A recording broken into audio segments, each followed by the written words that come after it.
Yeah. Shalom Israel. Peace Israel. Halal YaHaWah. BaHaSham YaHaWaShi. BaHaSham Qadash. Double honors to the apostle and elders of Great Millstone who teach well and rule well, who taught me this truth. Peace and salutation to the Akim pushing his truth all over the earth. To the Akwith listening, quietly listening and learning. Shalom. It's your brother Shema from the Pillars of Benjamin camp here in Toronto with another lesson. And the title of this lesson, Through the Spirit and Power of YaHaWah BaHaSham YaHaWaShi, is America, Babylon the Great, America the Great. Their economy is through, man. Primarily, the world economy is on a grand scale, but primarily we're talking about the destruction and downfall of Babylon the Great, right? America the Great.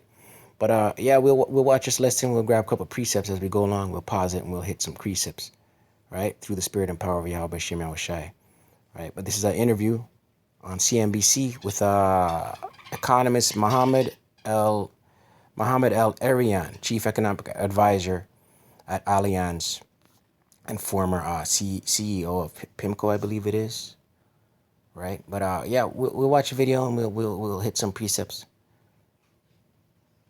as the video goes along.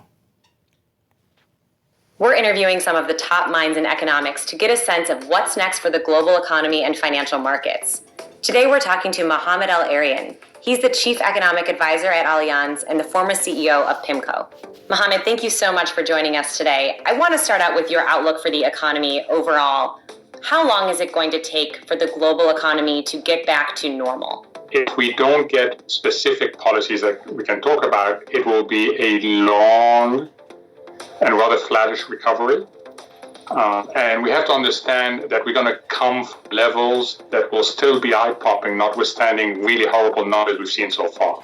So we are going to be in a very deep hole. And unless we get policy... Yeah, very deep hole, man. You know, Babylon the Great, America the Great, right? Brought low, right?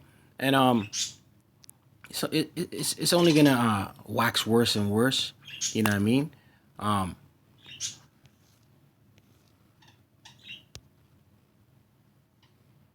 Isaiah 2. Isaiah chapter 2.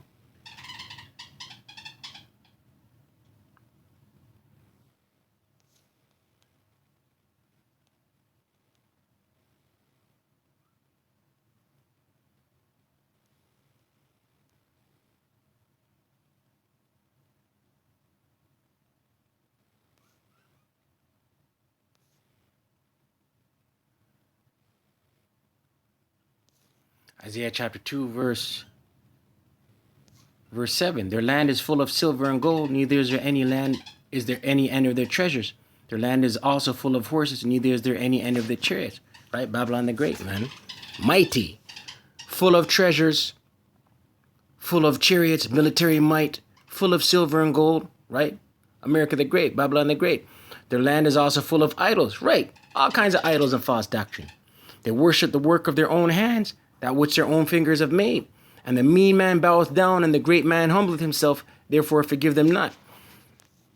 Enter into the rock and hide thee in the dust, for fear of the Lord, all caps, YaHaWah, and for the glory of his majesty. Here's the point, verse 11. The lofty looks of man shall be humbled, and the haughtiness of men shall be bowed down, and the Lord, all caps, alone shall be exalted in that day, right? Babylon the Great's being brought low, man. You see me? Being brought low, being humbled. Let's continue. Policy accelerators, it will take us quite a long time to get out of it.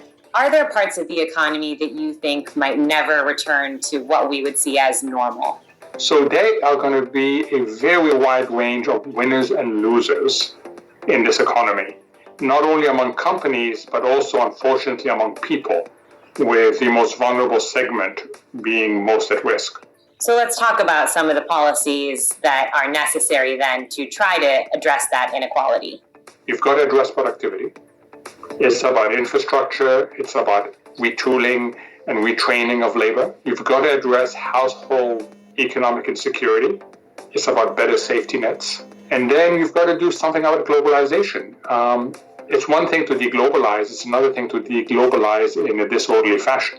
What are some of the factors that might keep the unemployment rate at that high level, given that we were at 3.5% just in February of this year earlier? So I think part of it is companies not coming back. We're going to have, unfortunately, lots of bankruptcies. Once a liquidity problem becomes a solvency problem, you cannot reverse it that quickly. Certain activities that happen to be very labor intensive, hospitality is very labor intensive, are not coming back. Then you have existing companies. Labor intensive, hospitality. So these jobs, all these job closures, companies going bankrupt, all-time high, right? Unprecedented. Let's get some more precepts. Ecclesiastes 12. Ecclesiastes 12, verse 4. In the day when the keepers of the house shall tremble, and the strong men shall bow themselves, right? The keepers of the house, right? The governments, employers, right? And the strong men shall bow themselves, and the grinders cease because they are few, right? The grinders are ceasing because there's no work out there, man. So the grinders where the workers are, they're not working. They're working has ceased because there's no work. All these companies are shutting doors, right? And those that look out of the windows be darkened. Looking out of the windows, the future is bleak. There's no promising future. The future is dark, right? And the door shall be shut in the streets when the sound of the grinding is low. All these companies are closing up, going out of business, bankrupt, right? You see for lease signs, boarded up windows, right? And he shall rise up at the voice of the bird, and all the daughters of music shall be brought low, right? The daughters of music, the entertainment industry is brought low, man. You see me? Hollywood's taking a hit. They're brought low, right? The entertainers, the singers, the athletes brought low, right? Let's continue. The Most High YaHaWaShi is taking out Babylon the Great, man. You see me? That are now no longer talking about resizing, they're talking about right sizing. And most of them, unfortunately, right sizing means less labor. So less labor. So companies are looking to operate with less labor. Less labor. Grinding has ceased, man. The grinders are few. Existing companies will also be shedding labor. And then the sectors that are going to be really favored in the next couple of years, other than healthcare, are not that labor intensive. So I worry that what started out as furloughs, now becoming short-term unemployment, may become long-term unemployment and the people dropping out of the labor force. And that is problematic both for the supply side and the demand side. That's why I keep on saying it's really important to identify likely trends and do something about them now, because none of this is predestined.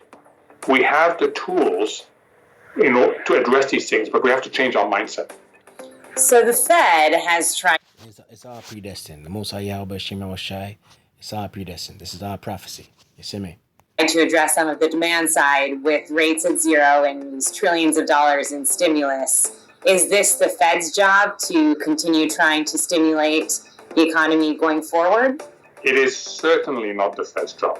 In fact, if the Fed continues doing what it's doing, it will become a big part of the problem. All that the Fed can do is ensure financial conditions that encourage risk-taking. If the Fed keeps doing what it's doing, the Fed's printing money, fiat currency, right? Hyperinflation is going to set in. You're going to see loaves of bread go skyrocket. $20, $25, $30 loaves of bread, a bag of milk, $25, $15, $30, right? This is what's going to happen. Hyperinflation, right? This guy just said if the Fed keeps doing what it's doing, the Fed's going to keep printing money, man, right? And then ultimately World War III going to pop off because it's history has a way of repeating itself, and it's a tried, tested, and true strategy that when you need to jumpstart an economy, you go to war. Habakkuk chapter 2. Habakkuk chapter 2, verse 6.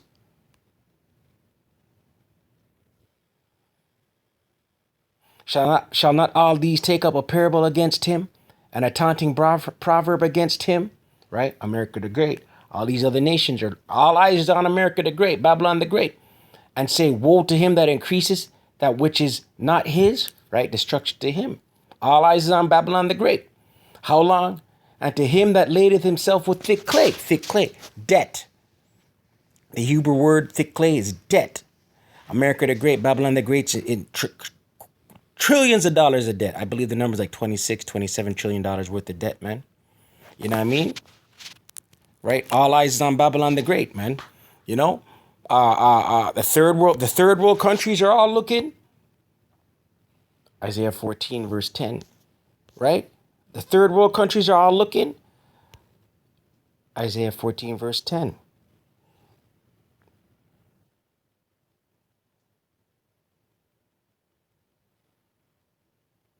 All they shall speak and say unto thee, right? All these other nations are looking at America the Great, Babylon the Great, right? And saying, art thou also become weak as we?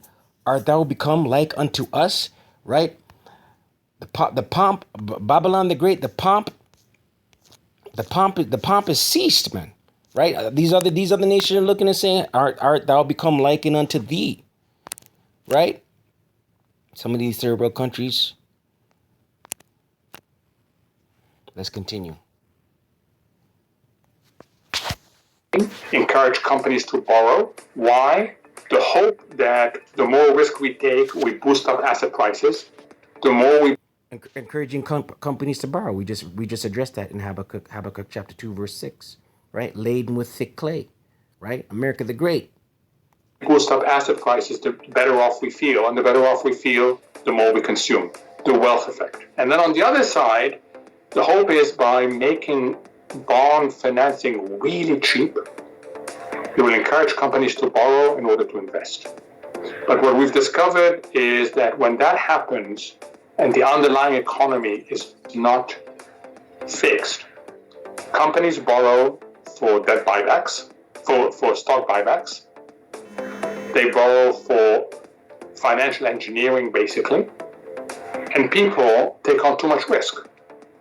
And you don't get to the real economy. So you boost asset prices, you boost debt, you boost everything financial, but you don't get to the real economy. That is, I stress, that is the way that the Fed is constructed. It can only go through asset markets. So you need entities that can actually address underlying productivity and underlying demand. And that would be... Let's get a precept, right? Let's get a precept, right? It's designed to the Fed's designed to promote borrowing, right? Proverbs 28, verse 8.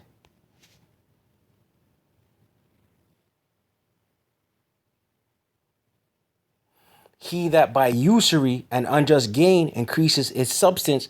Let's look at that word usury. Usury.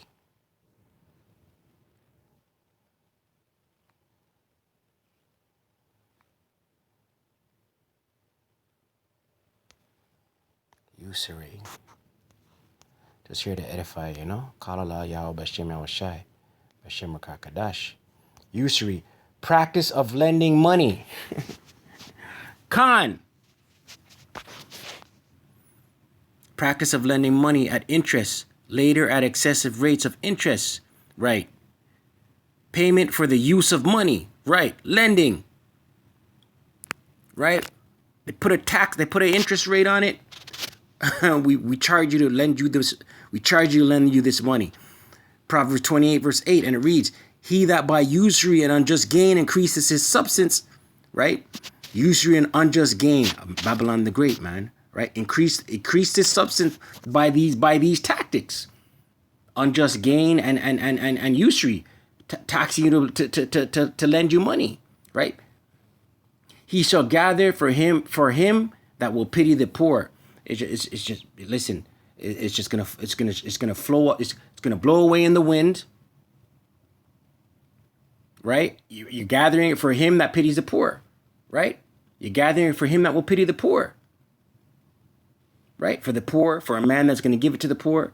You see me? That's why Babylon the Great's fallen. That's why Babylon the Great, all praise it to Musa, YaHaWah, BaHaSham, YaHaWaShi, it's crumbling, being brought low, man. Let's continue.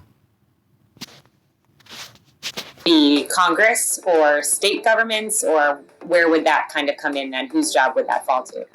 So all of the above. It is local government, it is state government, it is the federal government. It is also collaboration with other countries. Even though we're going to deglobalize, it doesn't mean we're going to turn linkages with the rest of the world off completely. We're still going to have supply and demand linkages that will be less pronounced than they are now. And it's also companies' role. I think one element out of this crisis is greater social responsibility and companies realizing that they have a role to play in making sure that we have more inclusive capitalism.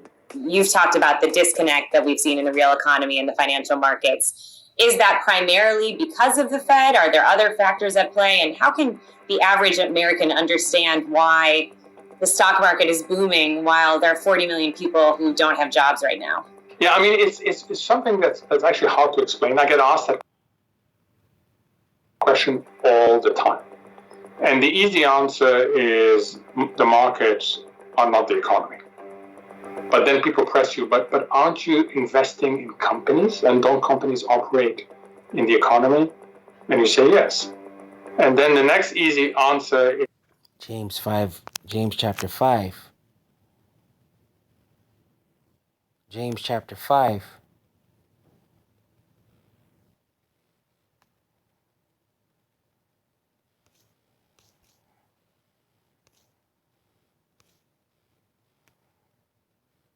James chapter 5.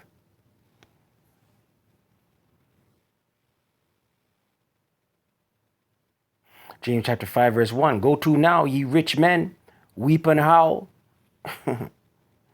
Qadash. Go to now, ye rich men, weep and howl for your miseries that shall come upon you. Right? The miseries that are coming. Weep and howl. Go cry and weep for the miseries that are coming. Ye rich men. Babylon the Great. The elites. The banking families. Right? Your riches are corrupted and your garments are moth-eaten. Corrupted riches, man. Babylon the Great. America the Great. Is, well, markets are forward-looking. They can... Let's jump ahead. All this debt that they won't be able to pay off, but they continue to operate and function in sort of like a zombie would, I suppose. Is that something we should be worried about? Is that a issue for the broader economy going forward? So I think we should be worried not just about zombie companies, but zombie markets. Zombie markets are markets that are completely mispriced. They're completely distorted. Why? Because there is a policy view that you need to subsidize everything in markets for now. So what happens when you get these conditions? The two most important roles that markets play, and we are a market-based system, and part of the success of America is the market system. One, they allocate resources. Part of the success of Babylon the Great, part of the success is taking. Micah chapter 2, if I'm not mistaken. Micah chapter 2. Yeah, Micah chapter 2 verse. Let's read up one. Verse 1. Woe to them that devise iniquity, right? Destruction to them that devise iniquity, and work evil upon their beds, right? The wicked, Babylon the Great. When the morning is light, they practice it because it is in the power of their hand. It's in the power of their hand to work wickedness, to devise iniquity, right? Verse 2, and they covet fields, right? They covet fields, right? Oil fields, land, right? And take them by violence, right? They take it by violence and force with their military, with their might, with their sword, and houses, and take them away, right? They take it away. So they oppress a man and his house, right? They oppress a man and his house, right? They go into another land, they oppress a man in his house, a region, right? They did this to the indigenous people, the so-called natives, the indigenous, right? Right? They did this via they did this by bringing the so-called by bringing the tribes of Judah, Benjamin, and Levi via the diaspora, right? Oppressing them and putting them to work, right? You see me, right? and take them away. So they oppress a man and his house, even a man and his heritage, right? So that's the work of Babylon the Great. I had to jump in there when he made that statement.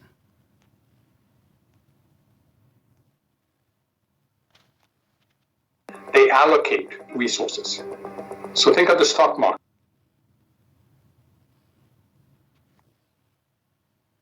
One, they allocate resources. Companies, but zombie markets.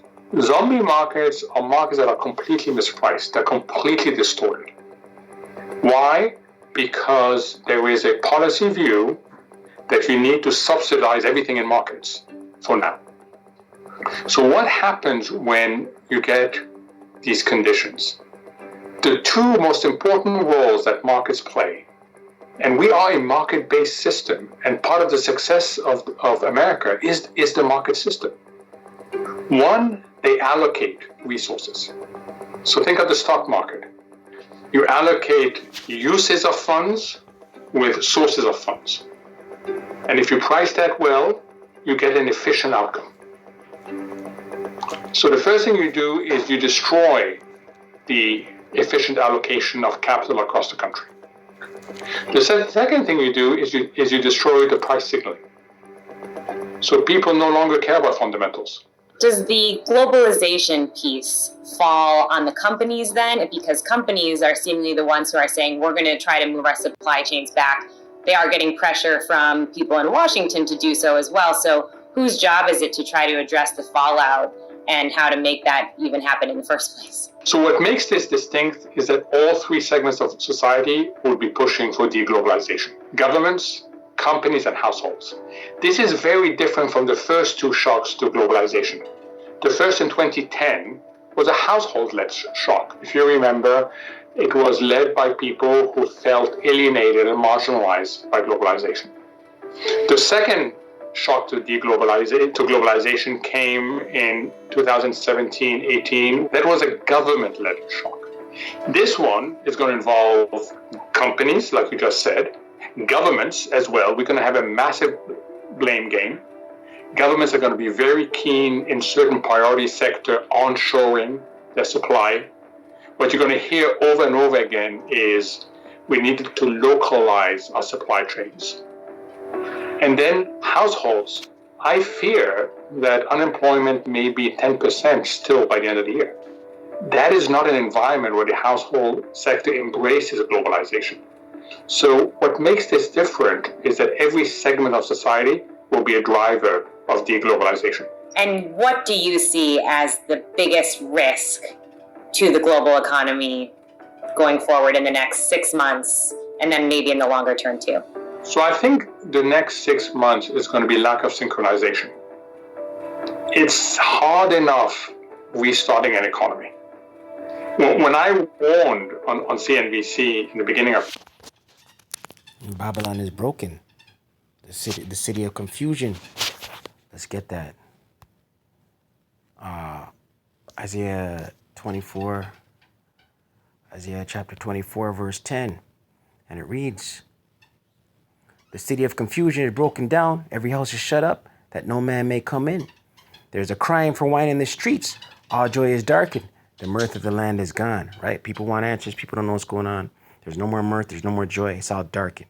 Everything's shut up. Everything's broken down, right? Right?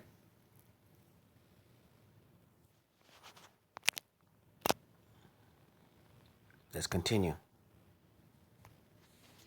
February, that this is really serious is because I had experienced economic sudden stops because I worked on Sudan, a failing economy at the time in the 80s. And what you learn when you get an economic sudden stop is really hard to get out of. Believe it or not, financial sudden stops that seem worse are actually easy to get out of because you can restart the financial system by using the central bank's balance sheet. Because ultimately, if financial systems break down because of counterparty risk, two banks not trusting each other. And economic, so it's like a hard... You can restart it, but I tried, tested, and true plan is to restart an economy is war.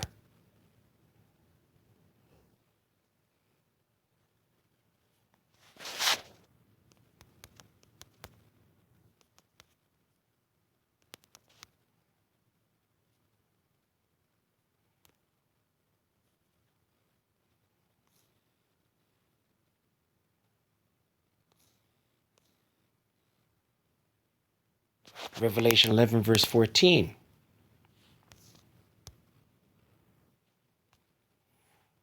And history has shown that when economies have taken a nosedive, they use war to jumpstart it. Revelation 11 verse 14. The second woe is past. That's the Second World War. And behold, the third woe cometh quickly. The third war is coming. Halal, YaHaWah, BaHaSham, YaHaWaShi, BaHaSham, Qadash. Let's continue. Attack. It hits you hard, but you know exactly where to go. An economic sudden stop is like you having infections all over your body. And you need to address these things in a synchronized manner. So look at the difficulty of you reopening when you don't have your inventory, when you're not sure whether your customers are coming in or not. Right? It's very hard. You need a certain amount of synchronization. Now imagine that you get a global economic stop. That degree of difficulty becomes even higher. So what I worry about on the economic front over the next 6 months is that we will try to reopen, but we will reopen in this desynchronized fashion and then risk all sorts of unintended consequences. And any bright spots that you see to end on a more optimistic note? Oh, there's many bright spots, and that's why I told you I have a sheet of paper here, because one of the challenges of winning the peace is to bottle up the good stuff we're seeing and use it. So we are seeing, for example, much more respect for science, a leapfrogging of scientific inventions that are going to help multiple generations. We are seeing better public-private partnerships. We are seeing industries, pharma, finance, technology come together and try to solve societal issues. We are seeing great acts of kindness. We are seeing much more respect for critical parts of our economy. So there are lots of good things that we are seeing in this crisis. And I think our challenge is to bottle this up and make sure it continues to help us, because it's about, winning the war and winning the peace. And we've got to do it both. We can't afford a repeat of 2008. Yeah. Let's close out with this one. Halal, YaHaWah, BaHaSham, Qadash. Let's close out. Job chapter 20. The book of Job. Chapter 20. Verse 27. We'll close out with this, man. You know what I mean? Job chapter 20, verse 27, and it reads, the heaven shall reveal his iniquity, right? The wicked man, wicked Esau, Babylon the Great. The heaven shall reveal his iniquity, and the earth shall rise up against him, right? The earth shall rise up against him, right? The whore that sitteth upon the beast. You see me? Verse 28, the increase of his house shall depart. We see that happening now, steady, right? Now there's the Fed just printing money to prop it up, right? The increase of his house shall depart, and his goods shall flow away in the day of his wrath. I pray edified. Most High willing, you're edified. Halal, YaHaWah, BaHaSham, YaHaWaShi, BaHaSham, Qadash. Double honors once again to the apostle and elders of Great Millstone who teach one to rule well. Peace and salutation to the Akim pushing his truth all over the earth. Kwam Yasharala, Abad Babal.